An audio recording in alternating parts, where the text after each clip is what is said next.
Najprej se želim zahvaliti vsem, ki so glasovali proti interpelaciji.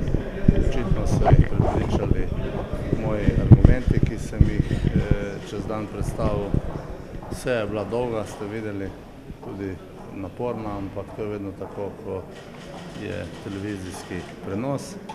Sedaj se obračam naprej izzivom, ki jih na gospodarskem področju ne manjka, in potrebno bo dati kar veliko moči skupaj, da bomo kos izzivom, ki Slovenijo čakajo v drugi polovici leta na tem gospodarskem področju. Verjamem, da imamo dobre temelje in da bomo pač to krizo obrnili navzgor, tako kot smo zastavili skozi vse 3 pakete gospodarskih ukrepov.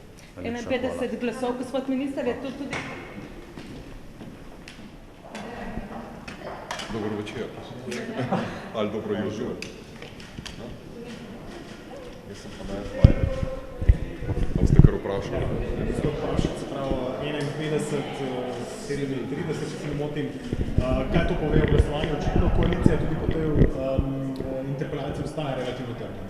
Ja, seveda se je šlo za tipično politično vprašanje, čeprav smo uspešno dokazali vse tisto, kar smo želeli dokazati. Torej, zavajanje v primeru števila ventilatorjev in ponavljanje tega zavajanja vsaj do 25. maja, čeprav je bilo jasno, da so to številko, pravo številko poznali že prej, in zavajanje pri pravni podlagi za neizbiro meddržavnih neposrednih poslov oziroma za uveljavitev tako imenovanih slovenskih posrednikov. To dvoje smo uspešno dokazali.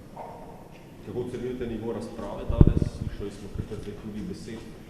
Recimo tudi gospod Kordiš je imel kar precej krepkih, če lahko tako rečemo. Ja, to je pač jezik ekstremnih političnih usmeritev in je vseeno, ali prihaja iz desne ali iz leve strani, je potrebno pri teh zadevah biti vseeno malce bolj umirjen. Drugače pa pričakovano, tako kot vedno v tem državnem zboru. Ali pričakujete, da bi se lahko kaj rezultat glasovanja bil drugačen, ko bo interpelacija zoper ministra Aleša Hojsa? To ne vem, verjetno. Glede na odzive v predhodnem dogajanju bi lahko pričakovali tudi drugačen rezultat, čeprav iskreno, če povem, o tem dvomim, ker so jasno pokazali, da je bolj kot resnica pomembna politična funkcija. Hvala.